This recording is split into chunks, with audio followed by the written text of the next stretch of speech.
Hey everybody, welcome back to my channel. If you're new here, my name is Katie. Thank you so much for stopping by. And today we're going to be doing something a little bit fun and different. We're going to make a rug out of pom-poms. So this is something I've kind of been wanting to try for a while. And now with fall approaching, that it's getting a little bit cooler, I think this is going to be so cute and warm and cushy to have in my room or wherever I end up deciding to put it. I think this is going to be a really fun tutorial for you guys.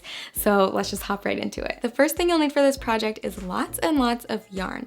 And if you watch my last video or you follow me on Instagram, you know I'm trying to use up things that I already have before buying new. And I had a ton of yarn collected from different projects over the years, all different colors and sizes. And I just chose the colors that I thought would go well with my fall palette this year. You'll also need this rug backing. I got this at Home Depot, but you can get it at a lot of hardware stores and even some craft stores. So it comes 21 inches by, I don't really know how many feet, but quite a bit. So I decided to cut it off at 26 inches, and it's really easy to cut because it has these little holes in it. And so you can just cut along a line and make a straight line there. You can make it whatever size you want, but full disclosure, I ended up cutting off a couple of inches because I realized it was just going to take too many pom-poms to make it this big. So that's just up to you. There are a few different ways to make pom-poms, so I'll show you what I did. I cut off a little piece of cardboard from a box, and then I just started wrapping my yarn around the cardboard a bunch of times. The more you wrap it, the bigger and chunkier your pom-pom is going to be. And the thicker the yarn, obviously, the thicker your pom-pom will be. Once you've wrapped it around as many times as you want, just cut it off and then cut off an extra piece of yarn. Then slide that whole thing off of the cardboard and place it right on top of that extra piece of yarn you cut. Tie it really tight, flip it over, and then tie a double knot. Once it's totally tied, you want to keep those loose ends. You'll need them later. And then you're just going to slide your scissors through the loop on each side of the pom-pom and cut away the yarn. And then you can give it a trim, or as I like to call it, giving it a little haircut, and make sure that all the ends are even. So the more you cut it down, the more it's going to look like your classic pom-pom.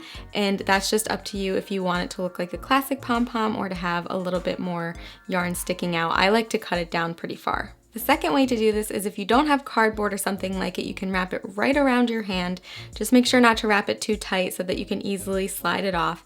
And then repeat the same process of cutting an extra piece of yarn, sliding it off your hand, and tying it off with a double knot. If you wanted to make smaller pom-poms and bigger pom-poms, this works well because you can use your fingers to make smaller pom-poms if you just use 2 fingers or 3 fingers or whatever you want to do. So all in all, I believe that I think I counted about 75 pom-poms. It's a lot. So I would recommend doing a project like this over a few hours, like if you have some downtime, or watch a movie, or do it over a couple of days when you just can have time to sit down and make a bunch of pom-poms.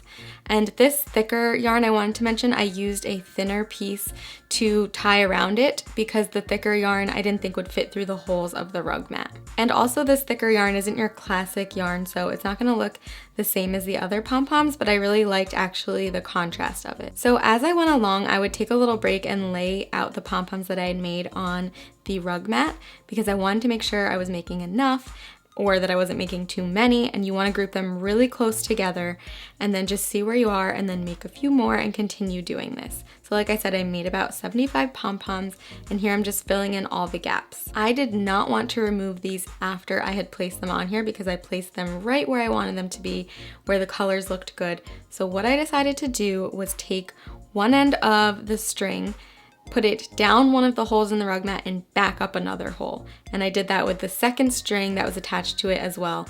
Pulled the entire thing through, and then I tied a double knot and made sure it was really nice and tight. I liked this idea better because I didn't have to flip the rug mat over and lose all my pom-poms.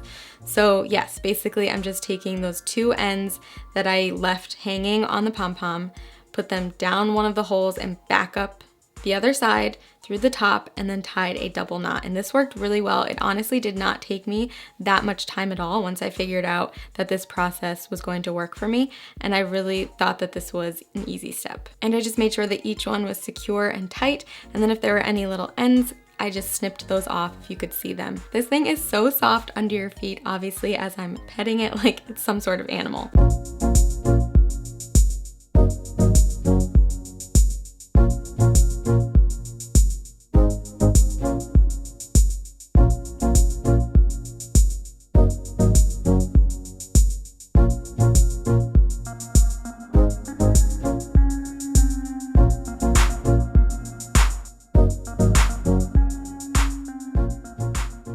love with how that turned out. I think it is so much fun. I love how you can customize it with the colors. It would be the best gift too if you wanted to make it for someone, for a friend or family member that you know would love it. So let me know if you guys try it out.